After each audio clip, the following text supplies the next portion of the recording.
Hey,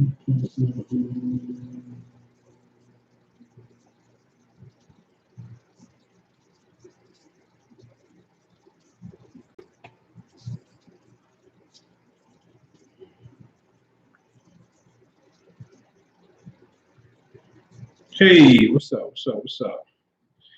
Hey, hey, hey, hey. Put it in the chat for me, man. Let me know if y'all can hear me.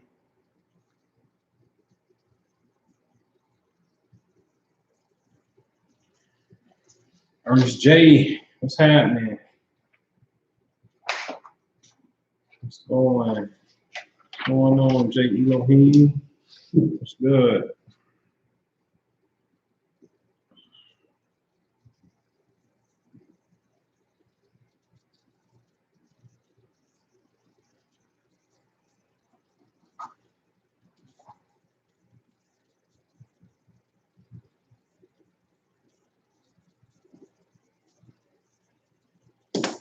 Ricky Skizzles. What up, man? What's going on, Ricky Skizzles? We got to put the pressure on, man. What my Uncle Billy William T. Sherman shirt, man? You got to speed it up. OG Bruce Lee, Kim Bailey, what's up? I just sent you your first personal report too, Kim. And then I sent you the code reds. Then I'll send you this money, 2 things to do for money visualizations, especially when the alignment is there. You definitely got to go in when the alignment is there. All right. All right, man. So real fast, man, welcome. It's just I like doing stuff in the daytime. Don't care. Obviously, I've never cared about numbers per se and try to view at maximum time or at the time to get maximum views, which is probably a little bit more towards the 8 o'clock spectrum of the day. I'm my own boss, always been. And I'm just really flow with daytime energy when it comes to information. At nighttime, me personally, I get into a feminine yin mode where I'm more receptive because I want to chill. I wake up early. I've always been like that since I was a kid. I was the one that was pretty much the first one outside. I can remember when I lived in Chicago as a kid. I remember going over my friend's house, knocking on the door, and the grandmother told me, "Boy, it's too early to be knocking on people's door." You know what I mean? And but I just always been up and at it. And so I'm saying that to say, subscribe, man. Hit the notification button, or you just have to catch it on the rebound because I gotta go when Spirit tell me to go. And usually that's around, this particular time of day. All right. So Mercury retrograde is coming up again. I promise you, we just went through one, and boy, oh boy, this last one was a particular doozy, and it's so interesting to watch it play out. The last one was shit. The personal shit that I saw happen, because they say when Mercury retrogrades, it's a time when communication issues and travel issues potentially spike during this particular time. So therefore, if there's going to be a problem, you want to dot your I's, cross your T's. If you do new purchases, this is the time where you want to make sure that you have the real bumper-to-bumper warranty, the extended warranty, and things of that nature, because if it goes wrong, the likelihood of it going wrong is just more stronger at this particular time. All right. And so my son has been a great testament of seeing this particular law for himself when it comes to the purchase of vehicles and the Mercury retrograde. What up, K Money? You know what I'm saying? When it comes to vehicles and the personal retrograde and shit. And, they don't really work out in his favor. And I remember a few years ago telling him, like, hey, if it was me, I wouldn't do it at this particular time, but I'm gonna give you the money, but I'm knowing what I know, I wouldn't do it, but that's up to you, it's your call. And I remember he made the move, some things happened where somebody ended up running to the back of it, totaled him out, but he ended up having that gap insurance that pays for, you know, a car that you no longer have just because it was totaled out. And so that worked in his favor, but he was still carless. And he got another whip in the retrograde and blew the motor. That was this recent retrograde that just happened. Motor blew. You know what I'm saying? So now, you know what I mean, in the process of still getting that straight. And here come another retrograde that's coming up in September. In fact, we go in the shadow, the beginning zone of it on September the 6th, my note says, and then the official retrograde starts on, September 27th. It officially starts, but we're in the zone September the 6th. All right, so now the question becomes, what is a retrograde fusion? I wish I could, I need to set this up where I can put this on one of my whiteboards over here. So if you see this right here, our sun is always in the middle, and this is the orbit that the planets take. In this case, this is Mercury right here, and Mercury goes around the sun as well. So what happens is when we're on the Earth and Mercury is passing between us and the sun, when that happens, when Mercury's like at the tail end of its little circle, that is called a Mercury retrograde. This is when the planet Mercury is literally just passing in between us and the sun. For me is right here in the sun. And so any given time, Mercury is always either to the right of the sun or to the left of the sun, or perhaps in perfect alignment with the sun. And you will need some pretty cool glasses to block out the light of the sun so you can see Mercury, but you can't see it because of the brightness. Unless, if you can imagine, okay, you go to this diagram right here, and let's just say the sun, this is the old diagram. Let me take it off this one. Let's say the sun is going to set over here. Then that means Mercury will go this way with the sun, and in the evening time, we'll be able to see Mercury in the western sky, depending where it is. And then sometimes when the planets are to the left of the sun, then when the sun sets, that's when you see it in the western sky. And if the planets are to the right of the sun, then that means in the morning on the eastern horizon, you see these bright lights pop up, and then the sun comes up, okay? And so depending on what time of year we're in, dealing with the orbital track of the planet, our year is absolutely irrelevant in regards to what another planet is doing in its orbital track around the sun, okay? So when I say depending on what time of year, it's not an Earth year, it's really an astronomical year as far as those planets go, okay? All right, so now, since the planet appears to be in Libra, then all things associated with Libra, all things associated with the house Libra is in when you were born, which equates to the direction of space for you where Libra was at, okay? So for simple math, let's just say Libra is on the 7th house cusp when you were born, which is the western portion of the sky. That's your DC.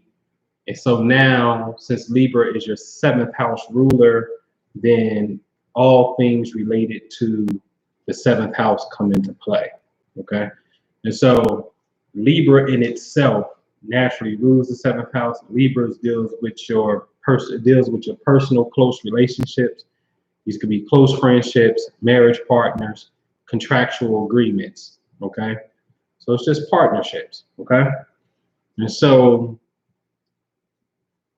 Mercury retrograde means it's about to be some potential miscommunications inside of contractual agreements, relationships, okay?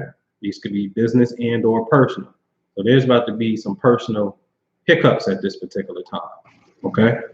So now this is where you have to dot your I's and cross your T's.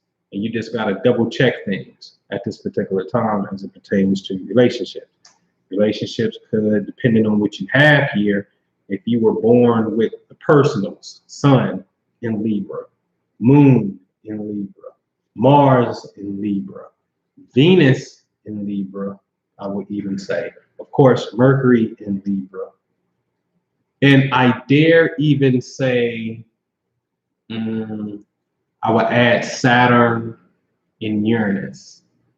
Reason why I would add those two there is because Saturn's energy has Saturn is exalted in Libra. And it's just, that means it's very strong when it's there. So it's kind of like Saturn's second home outside of Capricorn. Saturn really loves to be in Libra because it's justice, it's fairness. And then Uranus I will put over there, but ain't nobody got that shit. Simply because the Uranus factor deals with sudden changes. Okay. Hey, Tammy, what's happening? All right. All right. So now relationships need to get put on notice for pretty much the duration of, I got all the way to November the 2nd. Because see, everybody gonna tell you that the retrograde is over on October the 18th. But that's not necessarily true. I used to explain this in my early blog talk days. It's kind of like a car doing a drive-by, but when it hits the block, it don't start shooting. What it do is it's scouting the block. So it's gonna go all the way up to the end of the block. The end of the block is known as 25 degrees Libra. And then once it gets to 25 degrees Libra, it's gonna put the car in reverse, and then it's gonna start shooting as the car going in reverse. So when it backs up from 25 Libra all the way down to 10 degrees Libra is where it stops at, then the car goes back and drive. When the car goes back and drive after a drive-by, you don't think that this fool ain't about to shoot no more. This dude's still on the block. You about to get shot. That's a possibility. So as the car is in drive at 10 degrees, it still got to go back past the point in which it initially put the car in reverse at, which was 25 degrees, which is 15 degrees later. So everybody would be screaming like, okay, Mercury retrograde's direct, it's cool. This is, you know, it's 1018, but Mercury is off the block, meaning it's past the initial point where it started the retrograde. It's off the block on November the 2nd. So the way I do retrogrades is I play by the zones. Now I got a theory, and the theory is whatever you believe fucking is true, but that's not the theory. The theory is those of you who strive to understand the law becomes much more apparent and active, meaning you become more subject to the law because you're seeking understanding of the law. And now the law must respond to what you are seeking. All of this shit is about invisible fields of thought at the core, which Mercury rules thought, okay? All right, so of course, on the personal shit, we gotta back up computer files and things of that nature. You understand what I'm saying? But then we gotta move to a point where it's like, okay, I always say this, you can't be in a relationship, man, that doesn't have a pre-agreed upon conflict resolution plan. That's dangerous. You know what I'm saying? I would never want my daughter, I know I'm not engaging in a relationship where there's not an agreed upon conflict resolution plan. Serious about this shit. You know what I'm saying?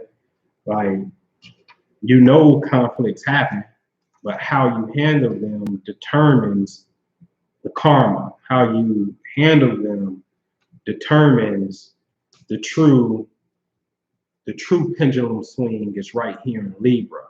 The tick-tock. The tick-tock is Libra shit. Okay?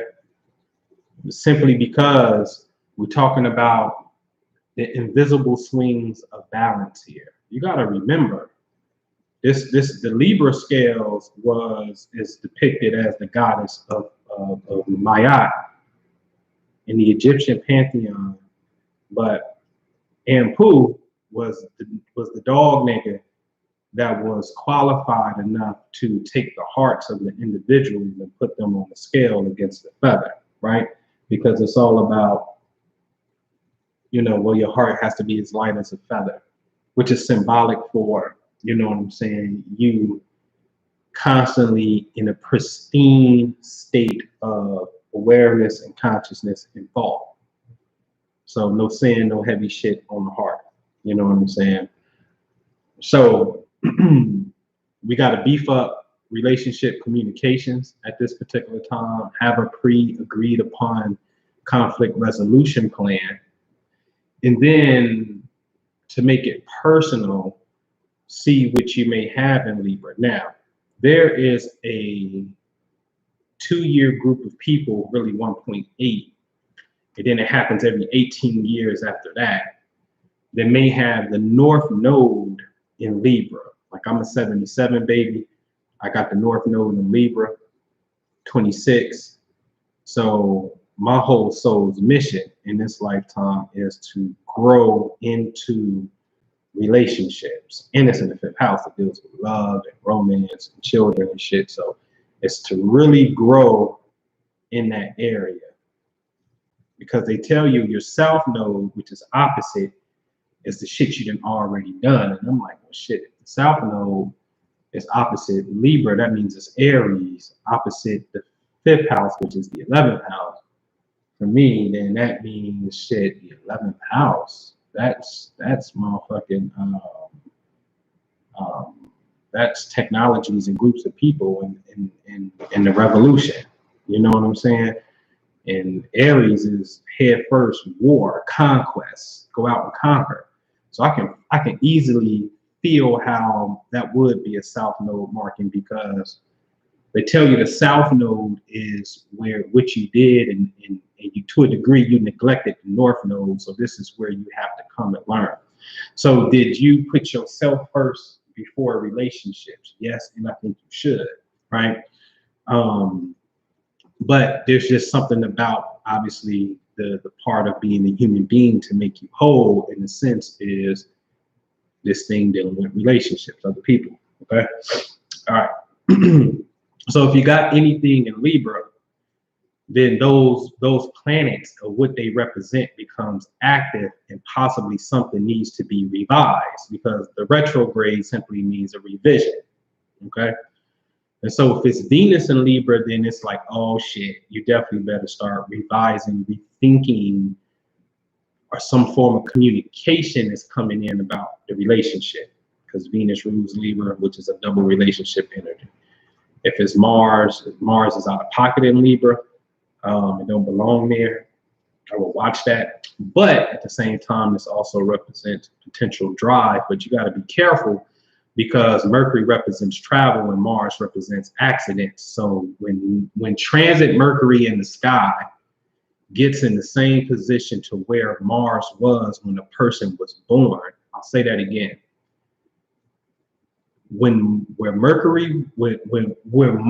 was in the sky when a person was born, when Mercury in the sky gets to that place where Mars was when the person was born, this could trigger an accident. I call this a small code red for those that get the personal reports from me, because I've seen how this play out. It makes sense. Look at the rules. The cosmic law says Mercury is travel, and cosmic law says Mars is accidents. Put it together, bam, bam. You can be in an accident when that shit happens.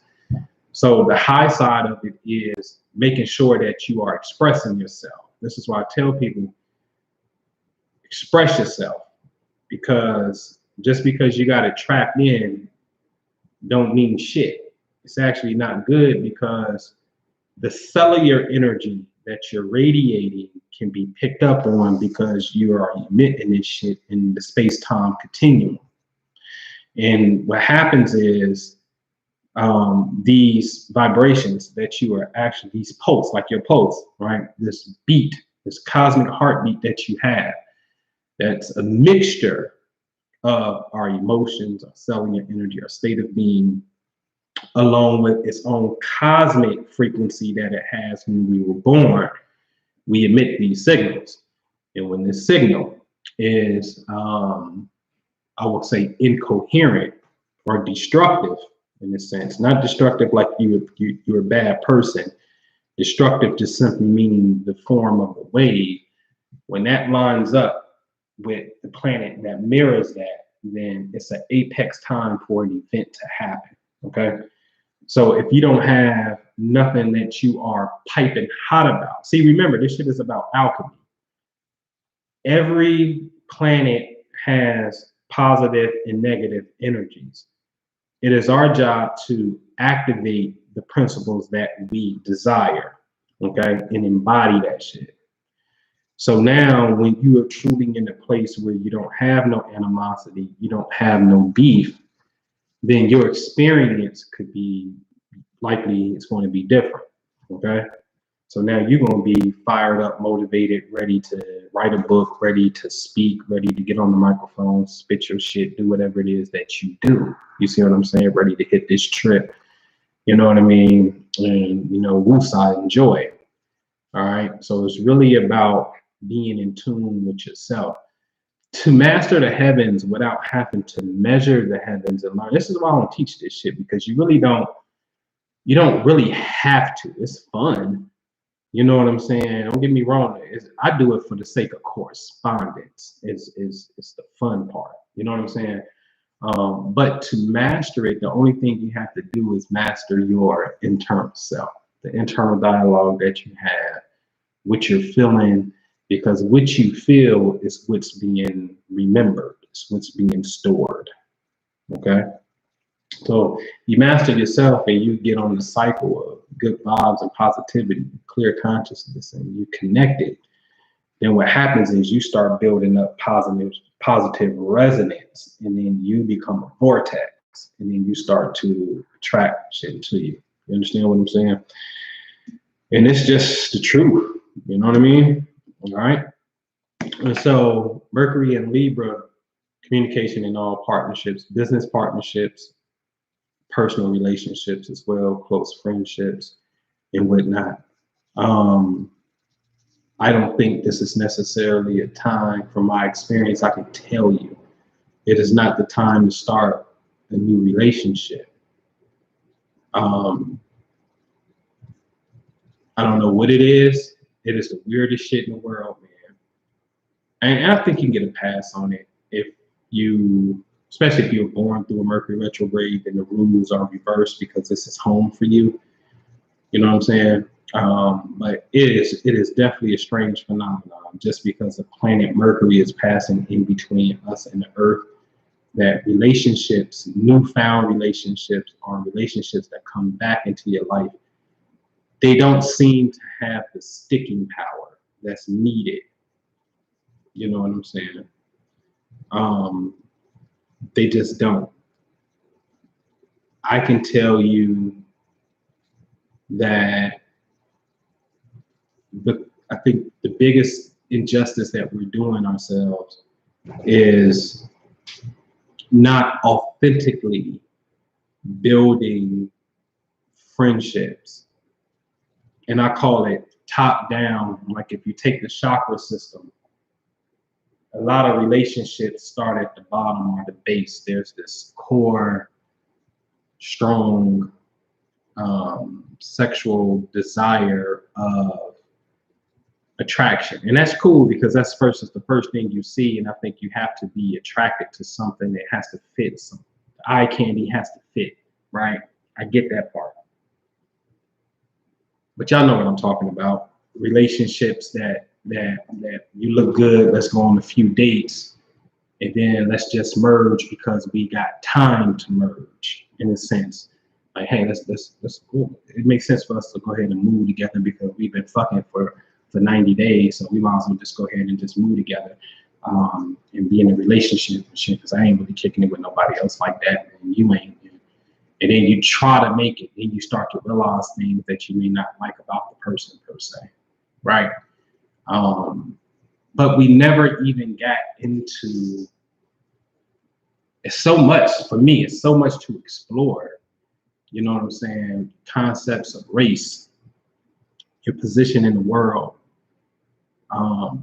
your philosophy on success, your philosophy on spirituality, reincarnation, karma, you know what I'm saying, the birth chart, your life lesson, your soul's mission, your contribution, your legacy, how to leave it, how to transfer wealth, how to create it even.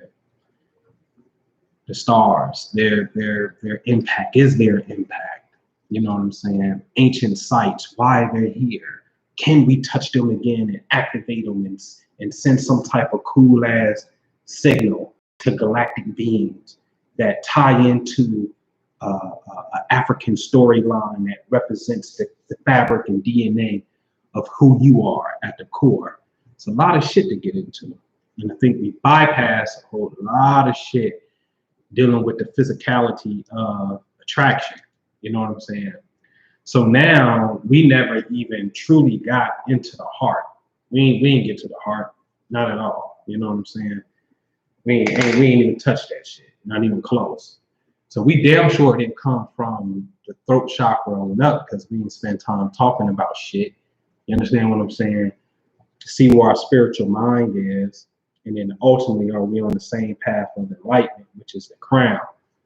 And so we go at the relationships from the base down, when we need to start them from right here and keep it totally cerebral, and then start to incarnate the body.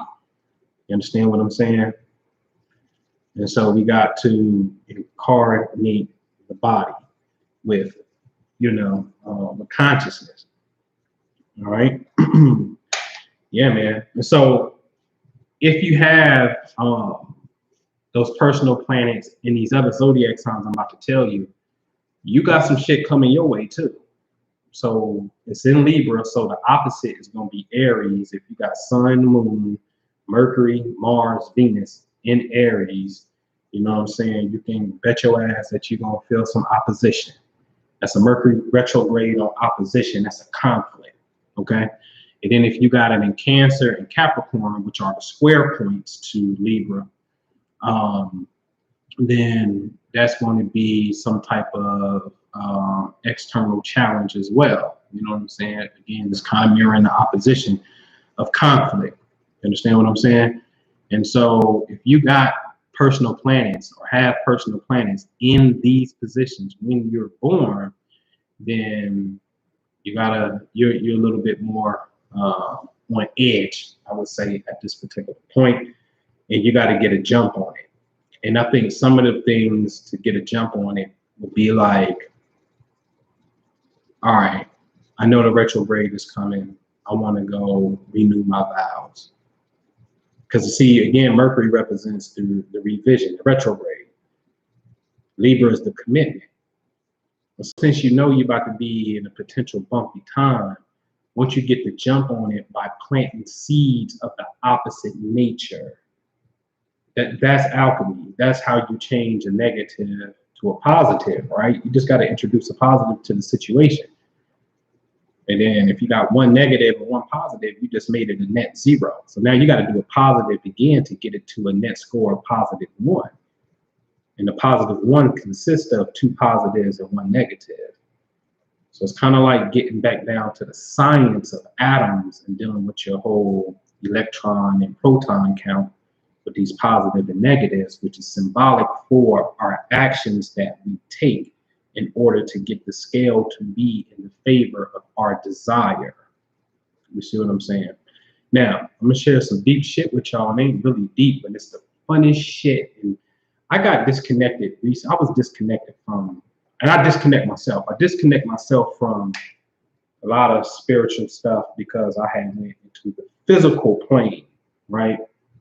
I got shit, I don't know, 4, 8, 9, 10, 11. That's 11 properties right there, with 8 of them in one and 4 of them in another one.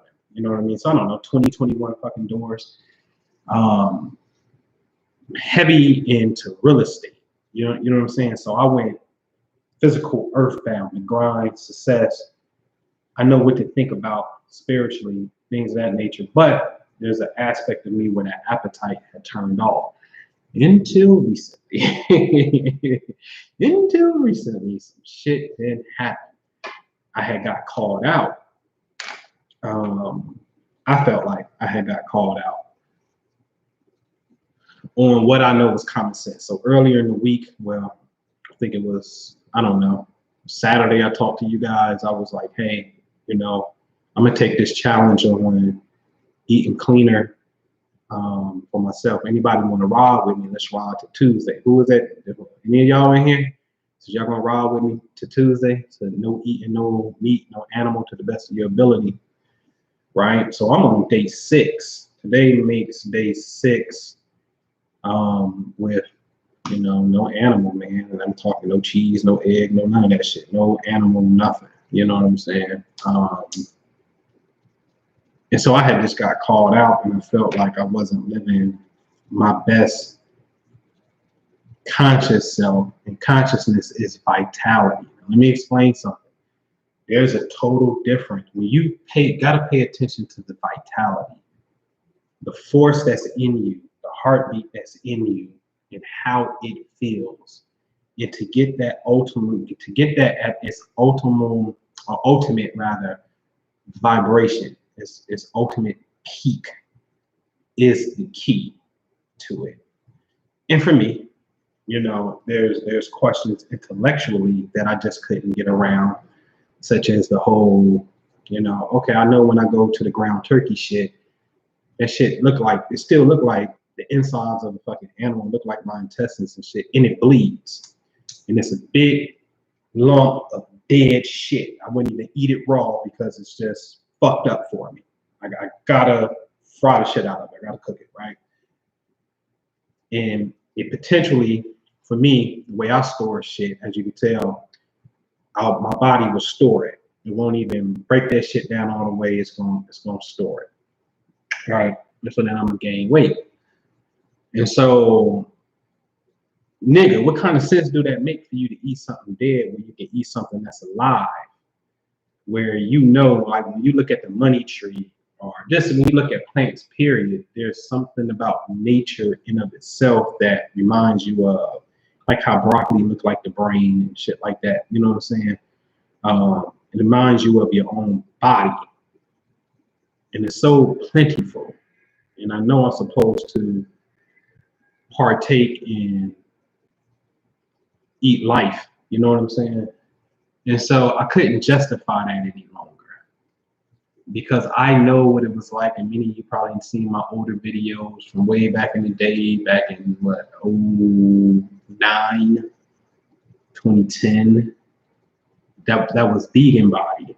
And that level of vitality was supreme to where this level of vitality is at. But this level of information is way more supreme to where that one was. And now I'm about to do the merger, right?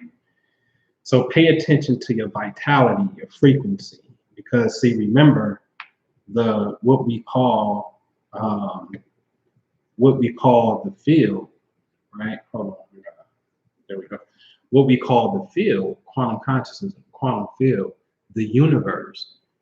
It is absolutely responding to the vibration inside of us. The vibration inside of us by far is when you, again, if you flatline, I'm sorry, but the people are going to have to come and put the shock paddles on you to induce the SA node, the SA node inside of the heart to get it to generate electricity. So your vitality, eating for vitality and not eating to feel full in the stomach, those are two totally different things. Two totally different things. Hold on, I may have a business call coming in. Hold on one second. Hello. Hey, I'm doing pretty good about stuff.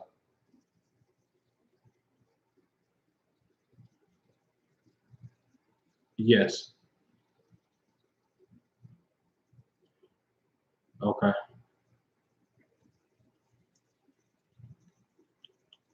4x6, but that's 4x6.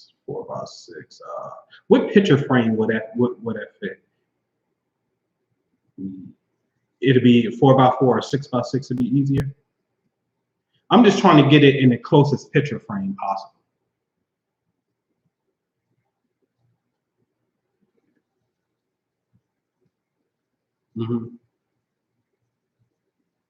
Okay.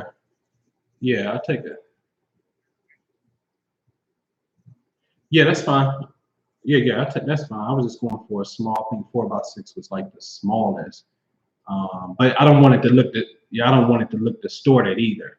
So I'll just take your professional opinion where you can do it, where I can get a frame for it where it don't look distorted. I just didn't want a big old frame where it's an 8.5 by 11.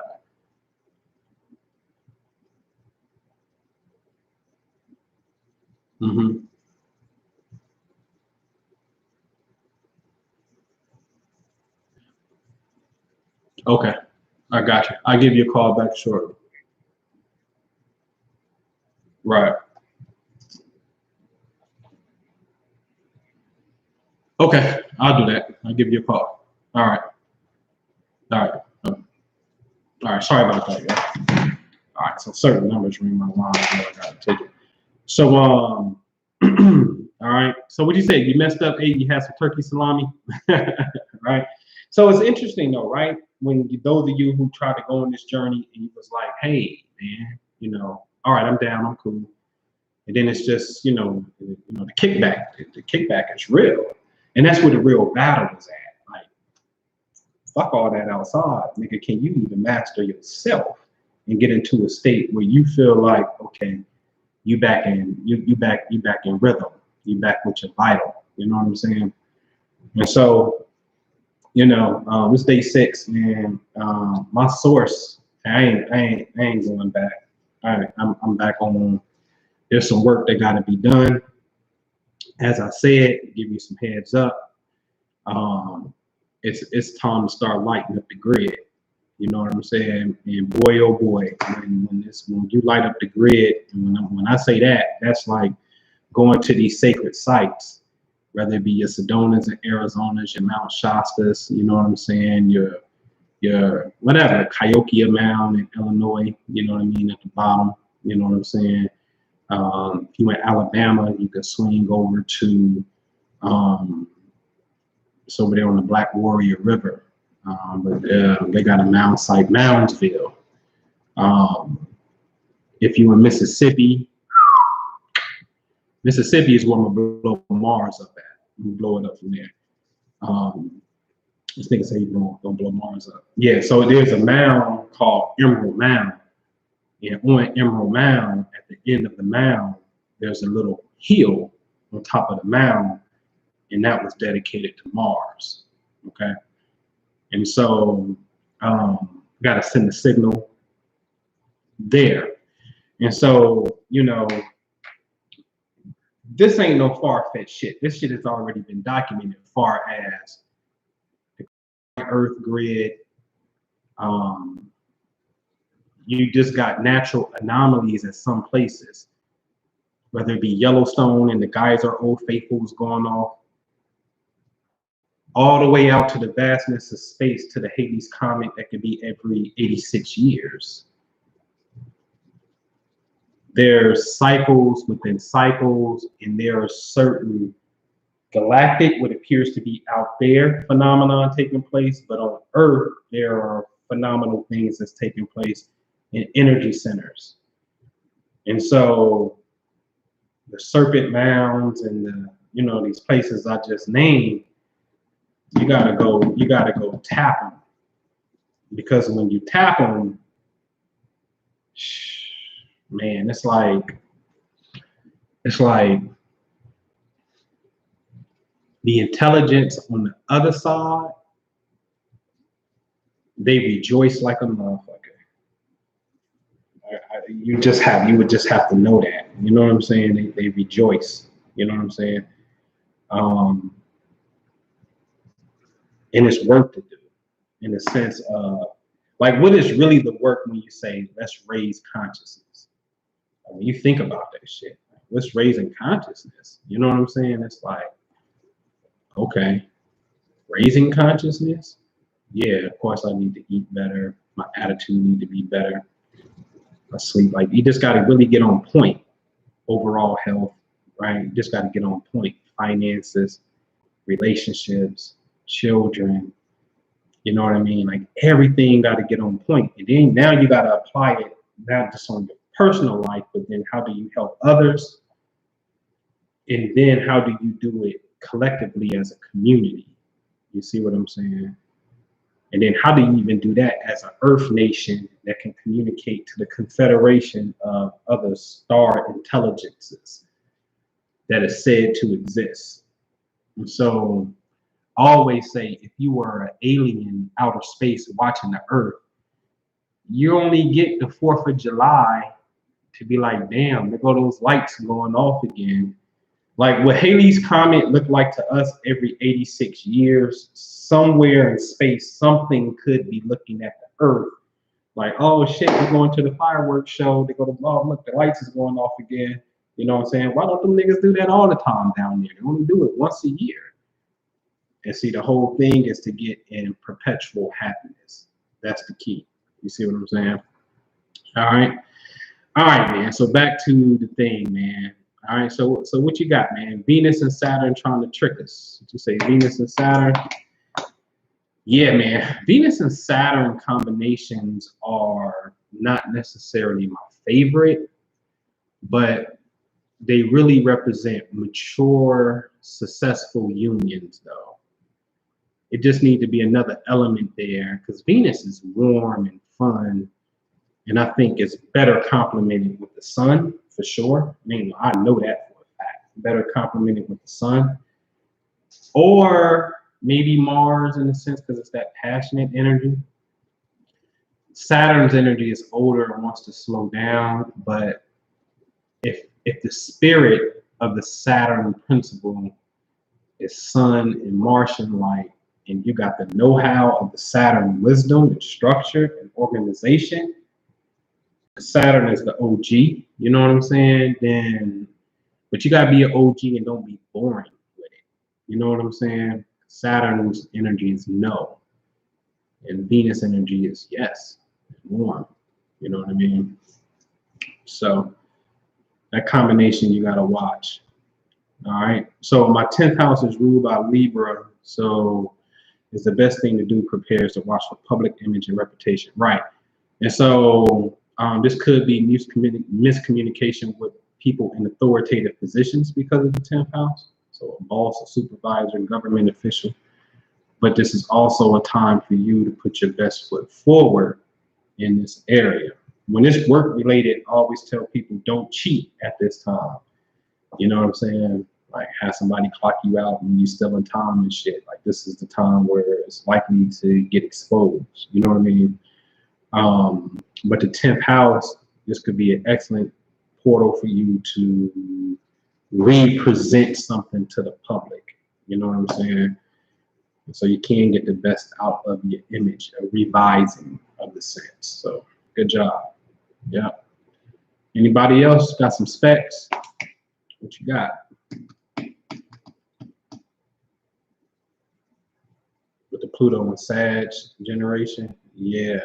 Yeah, I got Pluto and Libra. Yeah. Yeah. So in fact, this retrograde is going to oppose my Venus because I got Venus in Aries. And it's going to hit my node. And I already know what it's about because I'm already on it right now. You know what I mean? Yeah, I'm on it. I'm on it. So Venus in Virgo, that's Virgo. I'm looking for the Mercury retrograde, but Venus in Virgo, I mean, is a phenomenal person who loves work. Could be considered a workaholic. They balances in their work. You will absolutely have to, the saying, do what you love is absolutely so true with Venus and Virgo. And there may be some type of attraction towards forms of healing or just being of service to people. You know, Venus in Virgo has more of a work ethic attached to it. it's work and love. Because in one sense, Venus is love, but Virgo is work. So then it's like, you know what I mean? It's the delicate balance, or I think the balance in it is like to a degree, your love unions, because Venus represents love unions, comes with the Virgo frequency. So if, let's just say you're a real estate person, you know what I'm saying, and your partner is a real estate person too, or they at least they comprehend this shit. You know what I'm saying? Then it's like it don't have to turn off for you because you are who you are in a sense, right? Yeah. So Venus, Mars, ninth house, Aries. Yeah, so you got it in the ninth house in Aries. Now, the retrogrades to me, the best houses that they can take place in is in the third and the ninth, because the third and the ninth represents the learning axis of your chart. It represents education, going back to school, college, you know what I'm saying? It represents things like that. You feel me? So learning something. You don't physically have to go back to school, but you can learn something. So that's not a bad retrograde. It ain't like it's in your money house. And, oh shit, I got unexpected financial shit about to pop up. It ain't like it's in your relationship house. Oh shit, it goes some more drama. You know what I'm saying? It ain't like it's in your house of work. Oh, is work gonna be an issue, or my health gonna be an issue? You know what I mean? Like that. When it's just in the mental houses, third and ninth, or Gemini Sag frequency, that shit gets a pass for me, because it's more here than it is anything else manifesting in the physical like the other ones do. You know what I'm saying? And so, yeah. Yeah. Yeah. So yeah, man. You know, man, this shit is interesting, man. You know, this is interesting. You know, I had a conversation with my homie the other day, right? I was like, she was like, man, fool, when will I have a man? I'm like, man, like, shit, whenever I guess you really desire one and you want it. But let me ask you, and you got schools of thought. I'm a philosopher at the core, right? And so here was something that I just couldn't rule out, right? So I'm like, yo, when's the last time you just really just like been by yourself, like for a year or so, like just by yourself, even if you ain't in a relationship, you ain't even fucking nobody, right? And she bust out laughing and could not answer. She could have answered it, but she refused to answer the shit, right? Good look, Ernest. She refused to answer shit, cracking up. And she's like, you know, I don't subscribe to that. I think it is, you know what that is? That will be, there's a theory that says, well, shit, girl, if all your relationships have ended, hence you're single right now, and you've been in a relationship, let's just say every year of your life since you start fucking dating, there ain't really been a year where you ain't have a motherfucking man or have a maintenance man coming to break your ass off. And in the process of these relationships, you go through a transformation, and your partner did not go through the transformation with you per se. But now you got to engage with this dysfunctional ass relationship, which came to an end, and then you get into another one. When did you have time to solely work on you? And when did you have time to get these niggas' energy completely out of your system? Because they're looking at a general timeline that's not there. And the people on this side is going to scream like, oh shit, you need to cleanse yourself because your ass is, you know, which could be torture or whatever. I mean, you can use your energy for whatever you want to use it for. And she likened the box to her vagina to Mary Magdalene, in the sense of, you know, fucking, I got this Mary pussy. I can do what the fuck I want to do. You know what I mean? I don't subscribe to that. And I said, that's fine. And it may be the truth. I don't know. I'm not here to say what it is and what it's not. But it's just a thought that I'm a very logical person. And I think I'm perfectly balanced between left and right brain hemispheres.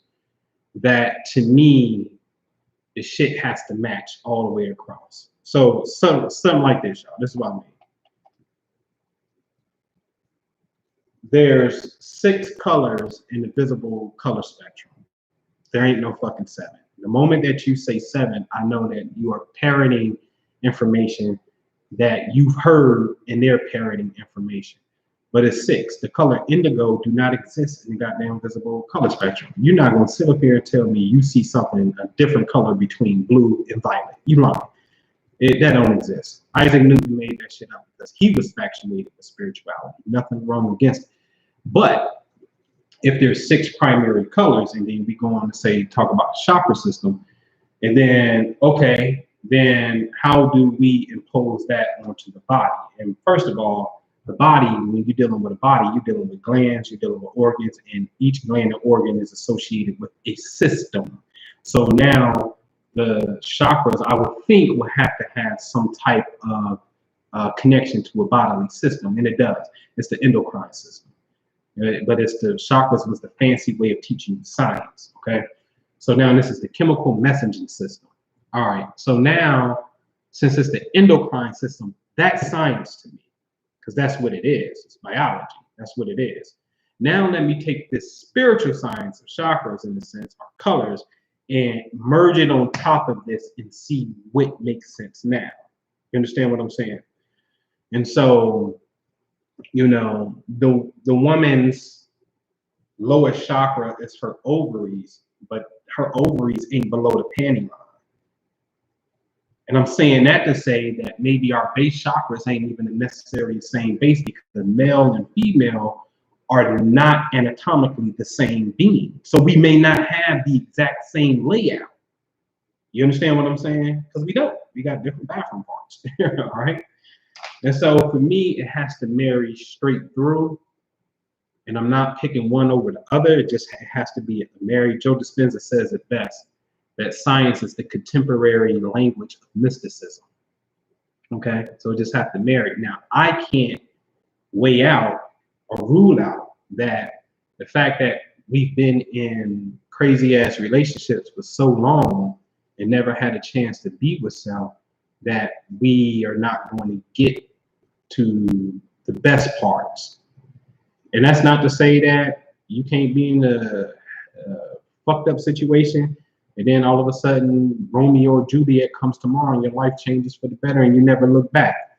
This place has all sorts of possibilities. But at what point do we question, I don't know, and possibly even put the brakes on and say, all right, hold on. Let me get some shit in order. Just in case this shit reads that way. You know what I'm saying? For real. All right. And so anyway, all right. Sean says, so is the first 6 houses the only true houses and the other just a reflection of mirror of the first 6? Damn, that's a good question. I'm gonna say yes. The second 6 are what's considered a not as supreme, but a higher octave of the first 6, a faster vibration in a sense. Because it's just a mirror at that point. So the first 6 are all internal. The 7 are public. Well, just look at the houses. Houses 1 through 6 are at the bottom of the chart. That's more private. And that's not to say that these signs are private. That's not what I'm saying. The top half of the chart is public. The left side of the chart is entrepreneurs, people who have vision, and the right side of the chart is people who implement the vision, the worker bees. So there's balance within the hemispheres of the chart. So the second 6 is just a higher octave of the first 6, where they start to include other people. See, Aries is yourself. And then the first time you even get to partnerships is when you get to opposite. Aries is Libra. This is the first time you get married. This is the first time that you even acquire, you know, contractual agreements. and start dealing with other motherfuckers. That took 180 degrees. Because now when you get over here in Aries, or I'm sorry, in Libra season, you're looking back out into where you was. Technically, that's what's happening. You're looking out to where you were. And so now Libra becomes the first sign that deals with more than one person, in a sense. Although Cancer deals with family, Gemini deals with, you know, siblings, but the contractual coming together part. Then Scorpio moves over into sex. Let's progress this marriage from Libra, from paper to sex and sharing our money. And Sagittarius is, you know, out of the country, where Gemini is in the country, short travel.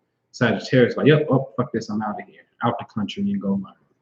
Capricorn is being in the public, while Cancer is being in the home.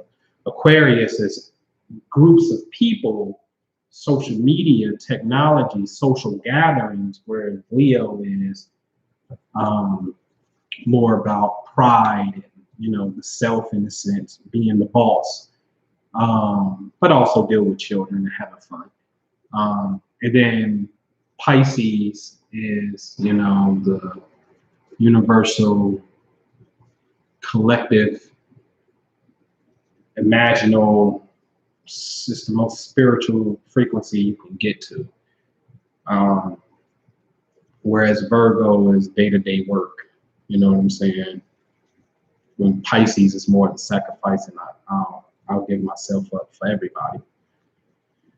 So those second six are more about the collective humanity than the first six. It's the opposite side of the first six that's bringing a balancing point to it. All right. So Pluto, Mercury, True Node, third house, Libra. I mean, it's always what it is, bro. It just simply means when it comes to relationships, there's some things that you have to talk about, and you gotta, whether you blog about the shit, you write about the shit, you get a book about it, you do a movie about it, you do YouTube about it. I think there's something, you got something to say. You may have some type of, you know, you got Pluto. Pluto deals with dark, hidden sex. Also can deal with secrets, you know what I'm saying? But it deals with regeneration and rebirth and being born again. So maybe there's an aspect of you that went through an experience in a relationship where there were sex and secrets and tremendous points of pain to a degree. But you have transformed that to tap into your soul's mission. And now your therapy is the third house, talking about it and helping others get past that potential point that you've been in. You know what I'm saying? And so that's what it is. If you got something there that you could resonate with, as being something of transformation. All right. Dory Johnson says, hey brother, can we get full beneficial energy living 250 miles away from sun longitude line, okay, in Earth, and living about 86 miles away from Jupiter longitudinal lines, or move closer? For me, this equals Illinois. All right, good question. So we're talking about how the planets are registering inside of your local map. There's a new feature that just came on astro.com that is fucking, I love the way it looks. You go to astro.com and you go to maybe Astro Travel. The way that they got it now is it's like, it's an interactive map, and you're born in the city and all these lines come out as if you just splatted and scattered all over throughout the world, right? And then you have to, obviously you tap that line. You see what I'm saying? Yeah, I've got you, latitude line. So when you get close to these particular lines, then they say that energy is more relevant. You know what I'm saying? More important. And so I would say for sure, see where you at. It's interesting. Jew got his Jupiter line is in motherfucking Chicago. Born in Chicago, Jupiter Jew. You know what I'm saying? That's interesting. You just have to, yeah, I would say look into that by experimenting with that closest to the line as possible, and then seeing what that energy really represents, what it feels like, what the opportunity is, and whatnot, and go and create for sure. Yeah, no, it's all good. Yeah, but go and create. Yeah. All right. I'm gonna have to go to the store and get this picture frame so I can call this guy back and tell him what size we need. Fast. I gotta get the key. I left my keys. But yeah, man. So that's the skinny on the Mercury retrograde. You know what I'm saying? May the force be with you. Again, the dates you're going to hear here. I give my dates because I know what the hell I'm doing. But on September the 6th, that's when we enter the zone. You're welcome. That's when we enter the zone. So pretty much we retrograde right there. Shit can go wrong. It will. But everybody on the 27th is going to be saying the Mercury retrograde has started. And then on the 18th, they're going to say it ended. But we're not out of the zone until November the 2nd. So really 10/18 to November the 2nd starts to be the waning period to a degree. But 11/2, we good. Really 11/3, because now we out of that shit and we back to normal. You know what I mean? And just be looking. Oh, that's what I was gonna tell y'all. Be looking for messages. What I was gonna tell you was every day, man. Every day, I promise you this shit, and it becomes so fucking fun. I don't believe I got so disconnected from this shit, and I guess I did. When I turn off, I turn off. If your Mercury's in retrograde, you cool. You were born with Mercury in retrograde. This is a homecoming for you. Push the envelope. So if it's in Libra and you feel like you're in a relationship, and renew the vows. You know what I'm saying? Renew the commitment. Do something spontaneous that expresses positive things and whatnot. If a new relationship come your way, if you were born with Mercury retrograde, then it may have a little bit more staying power than the normal masses. But I would still like to look at everything, because we can quantify relationships. I got the dopest. It's a lot of shit I got out and put out there. But how to quantify cosmic energy into a pattern to see if a relationship is positive or negative is easy. Once you understand the science, I figured out a way how to quantify that shit, and it creates a rhythm. And that's where the heartbeat is, up, down, it's a rhythm. You know what I'm saying? So anyway, if you're born with the retrograde, more of a green light, I would say yellow light. Everybody else is on red. You're on yellow. Proceed with caution. And you can get through the intersection with nothing, with no crashes. But I would like to see the other person's energy to compare it to be also. Just to be clear. All right. So here's the thing. Every day, your thoughts are either predominantly occupied by three things: a lofty ideal and goal that you may have, regular shit, no goal, just regular shit, or something that's on the negative connotation, Donald Trump. You want to live, you just want to live long enough to see Donald Trump get convicted. You know what I'm saying? Like, that's all fuck you care about. Whatever is occupying your mind, and you can be the negative and the positive. Every day, I promise you, some type of coincidence is going to pop up in your reality. Some type of clue is going to pop up in your reality. And this shit is so fun when you have it as a big goal, and to start to see the winks come back into your reality. All right. So I'll give you an example. Like, I really about to partner up with somebody, right? And they got a certain breed of a dog that has a certain name. But when I was in the real estate office,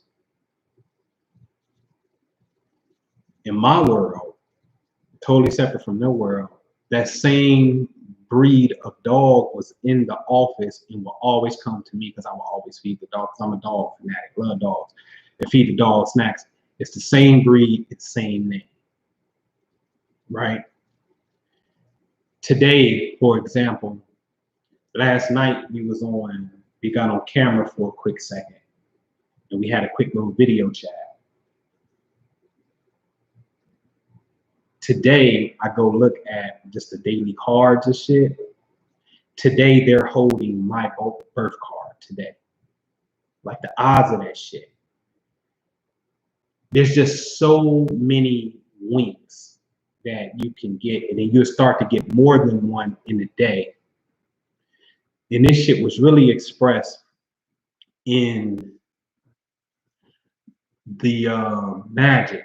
It's a free PDF online, 28 days. We did this years ago as a group. 28-day journey into gratitude, where every single day you write about 10 things that you are grateful for. And every day at night when you go to sleep, you got to have an anchoring object like a crystal or a river rock or something that anchors you. And every night you are to recall your most grateful thing that you experienced throughout the entire day. Recall that memory and do thank you, thank you, thank you 3 times, right? Expressing gratitude as you're about to go to sleep, because you're programming the last bit of your online conscious mind with positivity and reinforcing it with the thing that was the apex of the day before you go to sleep. And now you're starting to take that reinforcement into the subconscious mind because you're sleepy anyway. That's why you're laying down, right? And so now you can allow the subconscious to be permeated by that last imprint to carry throughout the process of sleep and repair. So now you're programming the subconscious with this positive event that you're seeking. You see what I'm saying? And then the next day, something else is going to pop up as you're thinking about it or something, or, you know, like for example, like I told you yesterday, I was on video chat with him for a second. And then the day before, when I was listening to him say something, they had mentioned walking in the park. But as they was mentioning walking in the park, for some reason, what was I doing? For some reason, I was typing in park, because whatever I was doing at the time, park was something that I had to type in at the time as they were saying it. So you start to get these synchronicities that start to just fire. And that's what the game is about. What if God, what if the universe, every single day throws you a clue? Every day. Every day. And I know it does. And I was like, damn, I forgot what this was like when I'm like playing this game on this scale. You know what I'm saying? Shit's phenomenal. So play the game of gratitude. Watch for the signs every single day. They're gonna happen. And don't watch desperately, because it never pops up when you're watching desperately. Just be aware. And I promise you, you're gonna start to see some synchronicities. And when you do, you grab it and you interject a positive emotion to it of just receiving, of just thank you, of really receiving, okay? Because the mental pendulum, when you express something 10 times on the scale positive, naturally 10 times the negative could come your way, because the true, see, that's why Libra is all about the fulcrum. It's not being on the left side of the scale or the right side of the scale. It's not necessarily being in extreme positivity or extreme negativity. It's to be balanced, but to be balanced means you know how to deal with both. So both is popping up in your reality. So the key is along with wanting to receive greatness and positive, which takes us on the higher side of the spectrum. But the law of physics says if we swing this far to the right, then we can swing this far on the opposite side. Okay. And so I had got an email from my guru. It's on the automatic thing. Paramahamsa Harinanda. They just, he's deceased, passed on, but they, they do email quotes for him. And his quote, I'm paraphrase, but he said, but every negative thought, if you have a negative thought, you must return it back to God. I said, damn, that's some deep shit. So when you have a negative thought, get to your concept of God. Get out of that, give it away, get back into your center of gratitude, and then look out for the winks. All right, man. Let me get going, man. If you need me, hit me up. I appreciate you. Happy retrograde, man. Peace.